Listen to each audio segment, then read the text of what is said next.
Welcome to another Tech Help video brought to you by AccessLearningZone.com. I'm your instructor, Richard Rost. In today's video, I'm going to show you how to move items up and down in a list box using little buttons, right? Click the button, it moves up. Click the button, it moves down. And then we'll do something else with it. This is a question I get asked lots of times, and it involves having a list box where you want to be able to move items up and down in it. For example, here's your science fiction shows, right? What's your preference? Put them in the order that you like. So Star Wars, let's move it below Star Trek. We'll put Doctor Who down one, right? Stargate can go up, okay? And so on. And yeah, I know Stargate's one word, my bad. Okay, now this is an unbound list box where there's just items in there. This is a bound list box. We'll do this in part 2. These are actually stored in an employee table. Okay, there's the table. You put a sort order field in there. Okay, and then this one's going to involve some SQL to move these guys up and down and change their order in the table, whereas this one's just a list of items. So we're going to do this in part 1 and this one later on in part 2. Okay, so let's start with the easy one. Now, this is a developer level lesson. What that means is we're going to be doing some VBA programming, not too much today, maybe like 6 lines of code for each button. But if you've never done any VBA programming before and you want to learn, go watch this video first. There's the link down here. You'll find a link down in the description below the video you can click on or scan this little thingy here with your phone. Go watch this, then come on back. Okay, here I am in my Tech Help free template. This is a free database. You can download a copy off my website if you want to. And we will start out by creating a value list box. If you've never created a value list box before, list boxes and combo boxes are pretty much the same thing functionally. Okay, a combo box is just something you can open up, whereas a list box is always open. So go watch this if you've never made a value list box before. And a value list box is just simply a box that's not bound to anything. It's not bound to a table or query. So the data just exists inside the box. All right, so let's make this a little bit bigger. In fact, I'm going to, we can delete this stuff. We're not going to use it today. All right, let's go up to our toolbox, find the list box control, this guy right there. Click and drag. This will start up the wizard. All right, I'm going to type in the values that I want. That defines what a value list box is, right? Versus getting the data from a table or query. That makes it a relational or a bound box. All right, next. What do you want? Let's say we want our customers to pick, like I said before, their favorite science fiction shows in order, right? Okay, Star Trek. Of course, Star Trek is the best one, so we'll put that up top. Star Wars, Stargate, which, yes, is one word, I know. And we'll do Doctor Who and whatever else you want to put in here. Okay. All right, next. What label do you want for it? Doesn't matter. We're going to delete it anyways. There it is over there. Delete. And now we got a nice little box. Short. All right, save it, close it. Let's reopen the main menu, which, for those of you who don't know, I've got a main menu here, form, but I got a button up here on my quick launch toolbar to open it up. All right. So there they are. Now I want to make 2 little buttons, all right? An up and a down button. So I can pick one of these and then click the button to move it up or down. And if you don't want your user to be able to change the items that are in here, turn off that list items edit form thingy. Actually, while we're in here, let's give this a name. Let's call this my list. And under data, we're going to set it to allow value list edits is no. That way they can only use the stuff in your box. They can't change it. All right. There we go. We went with that little box again. All right, let's make a couple buttons. Come back in here, find the button tool. There it is. Drop it. We're going to cancel the wizard because the wizard doesn't do this. We'll call this the up button. And maybe resize it a little bit like that. And we'll copy paste. This will be the down button. And let's give them names so Alex doesn't yell at us, right? Come over here. This will be the up button, BTN. And this will be the down button. And if you don't know who Alex is, you haven't watched enough of my videos. All right, so let's put some code in here. All right, right-click, build event. That'll bring up our code builder. We're not going to need the Explorer over here, so I'll turn that off for today. All right, I'm in my up button, click. Let's put a couple blank lines down here. I hate when I'm at the very bottom of the window, right? All right, the first thing we have to do is check to see if the user has made a selection in the box. And if not, the box's value will be null. So if is null, my list, that's the name of our box, then we're going to beep and exit. So it's going to be beep, colon, exit sub. The little colon trick is just so you could put two commands on the same line instead of having to say, then enter, beep, enter, exit sub, enter, end if. This lets you get away with it on one line. I've covered that in a couple of videos. All right, so if we save it and come back out here, let's close the form, open it back up again. If I don't make a selection, there's my beep. Okay, easy enough. All right. Now the next thing we're going to do is we're going to save the information about the currently selected item, because the way we're going to do this, the algorithm we're going to have here, the easiest way to do this with an unbound box is to remember the item that the user has selected, delete it from the box, and then add it again in its new location. That's the easiest way to do this instead of trying to move things around. So we'll need two variables, one to hold the location, which is called the list index, and the second one to hold the value itself, which is a string. So dim L as a long and S as a string. L will be the index and S will be its value. Okay, so L equals my list dot list index. That's the item that's selected is the list index. Now the important thing to remember here is that the list index is 0 based. So the first item in the list is 0, right? And if you got 4 items, it's going to be 0, 1, 2, and 3. So L is set to the index of the item that's currently selected. Now, we're trying to move that item up, right? Higher in the list, which means a lower list index. 0's on top. So if the user's on the first item and he's trying to move it up again, that's not allowed. So if L is less than or equal to 0, it shouldn't ever be less than 0, but this just checks both situations, then beep, exit sub. In other words, if you're on the first item, you can't go any higher, right? So save it, come back out here, let's test it. Click, up.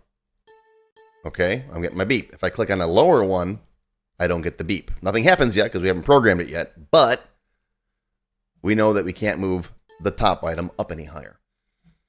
Okay, all right, now, so we've got a valid item and it's okay to move it up. So now let's get the value of that item, which is a string, and save it in S. So S equals my list. My list is the value of the item that's selected, which is in this case is a string. It's the word.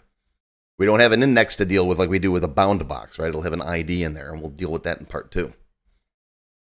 All right, so I know which item I need to remove. I know where it needs to go, and I've got its value. So now I can say my list dot remove item L.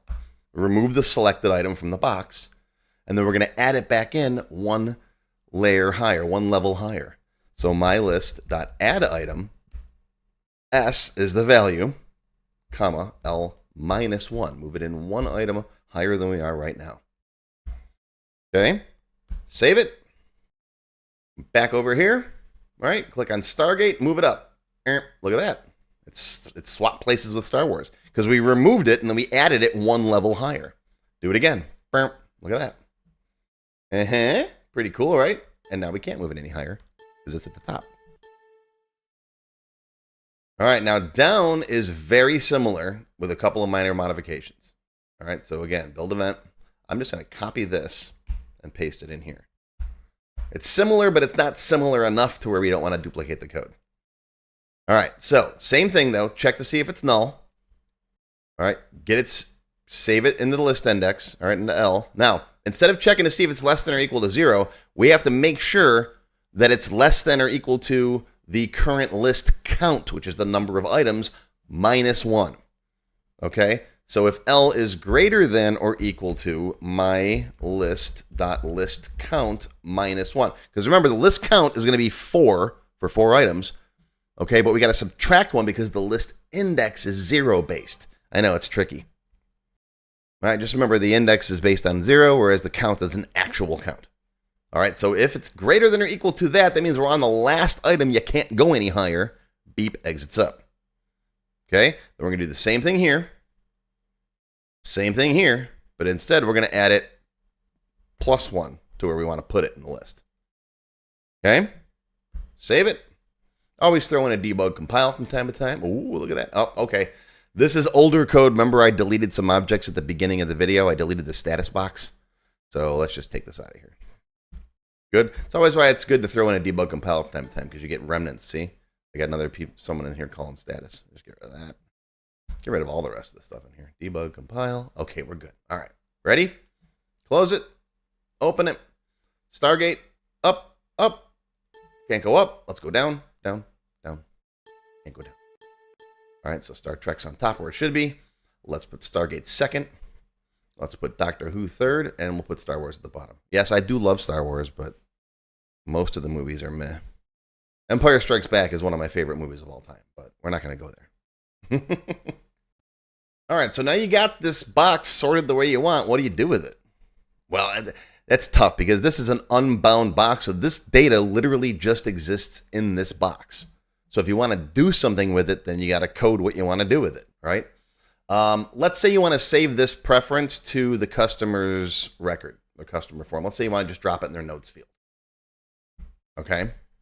All right, so what we'll do is, let's come back over here. Let's go and make another button, and we'll just call this Notes. You might have seen this in my title slide, right? All right, Notes button. And I will start off by saying this is not the best way to save this data, but it's easy. If this is something that you don't do that often, you don't want to go through setting up a table, because you should make a table for this and save it and make a relationship and blah, blah, blah. But if you literally just want to take this and drop it in Notes field as text, that's okay too. All right. So what are we going to do? Well, first you should put code in here to check to make sure the customer form is open. I'm not going to get into that. Go to my website and search for is loaded, and I got a function for that. But for right now, I'm just going to assume it's open. All right, so dim L as along. And what we're going to do is we're going to loop through the items in the box and just add them to the notes field. So for L equals 0, remember, list boxes are 0 based, to my list.list count minus 1. So the count of the items minus 1. So 0, 1, 2, 3. Okay? And then our next. And in here we're going to say forms, customer F, notes equals, we don't want to lose what's in there, right? So forms, customer F, notes, and my list.item data L. And then we'll put a semicolon after it so they don't all smash together. Okay, so take whatever's in the notes field, add it back to itself, and then put the current item from the list box, that's L, our index, in that box. All right, save it, debug, compile as always, come back out, yeah, close this, let's leave this open for now, and then arrange these the way you want them, and then hit notes. There they go. Now they're in here in order that they're in here. And again, that's just a quick, cheesy, simple way to take what's in an unbound list box and drop it in here. In part 2, I'm going to show you how to deal with a bound list box that actually has data that's saved in a table. Okay, but this is a quickie to get you started. All right. If you like learning this stuff and you want to learn more VBA stuff and Access with me, check out my developer lessons. I do spend a lot of time on combo boxes and list boxes. We work with them a lot. And we'll do crazy things with record sets and moving items between multiple list boxes and resorting them and all kinds of stuff. So check it out. If you have any questions, feel free to drop them down below or to contact me on my website. But there you go. There is your tech help video for today. I hope you learned something. Live long and prosper, my friends. Today is, what is it, Friday, January 19th, 2024. So we'll see you Monday, the 22nd, for part 2. Take care. Have a great weekend. If you enjoyed this video, please give me a thumbs up and post any comments you may have below. I do try to read and answer all of them as soon as I can. Make sure you subscribe to my channel, which is completely free. Click the bell icon and select all to receive notifications when new videos are posted. Want to learn more? Click the Show More link below the video to find additional resources and links. YouTube does a pretty good job of hiding it. It's right down there. See this part of the description here, right? The name, the video's up here. There's a little Show More down there, right down the bottom. It's kind of hard to find.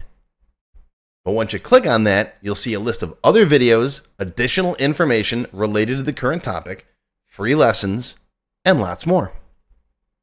And YouTube no longer sends out email notifications when new videos are posted like they used to do.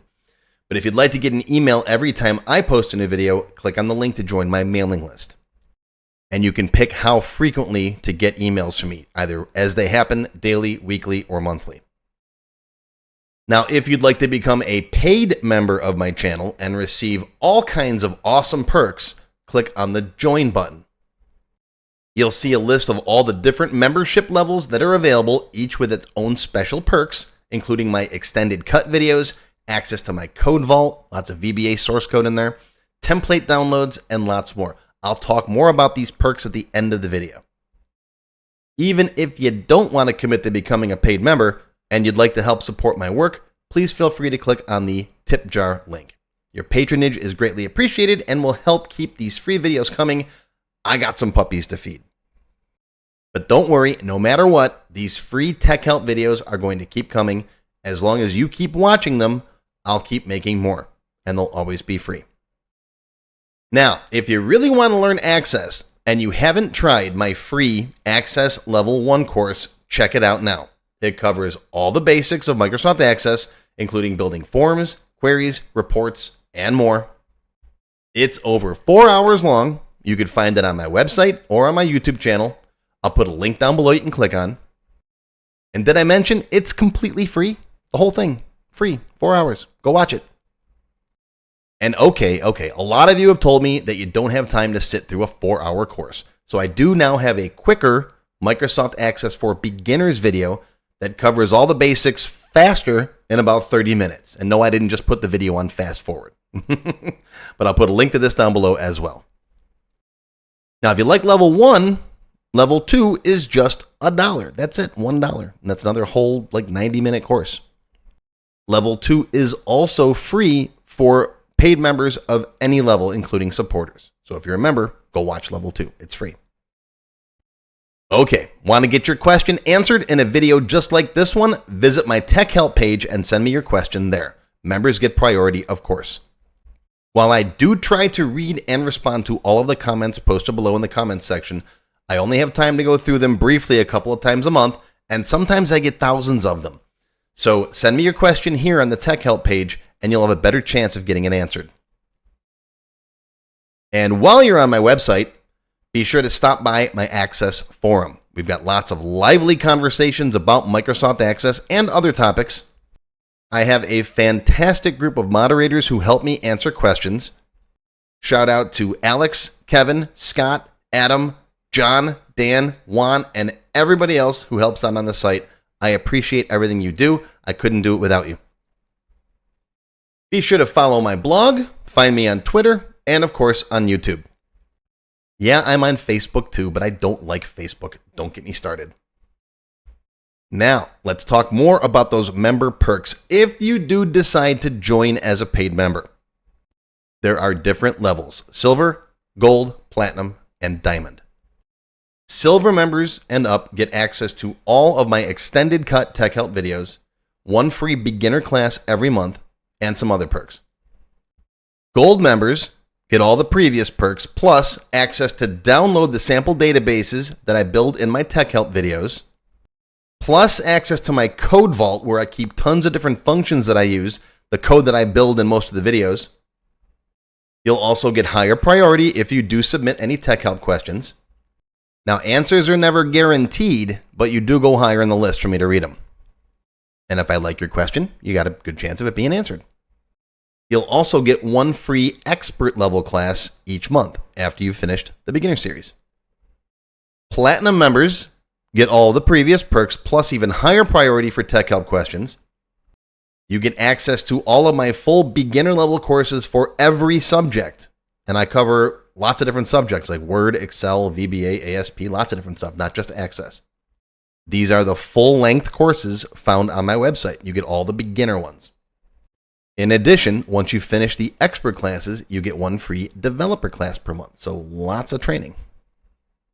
And finally, you can also become a Diamond sponsor. You'll have your name or your company name listed on a sponsors page that will be shown on each video as long as you're a sponsor. You'll get a shout out in the video and a link to your website or product in the text below the video and on my website. So that's it. Once again, my name is Richard Rost. Thank you for watching this video brought to you by AccessLearningZone.com. I hope you enjoyed. I hope you learned something today. Live long and prosper, my friends. I'll see you again soon.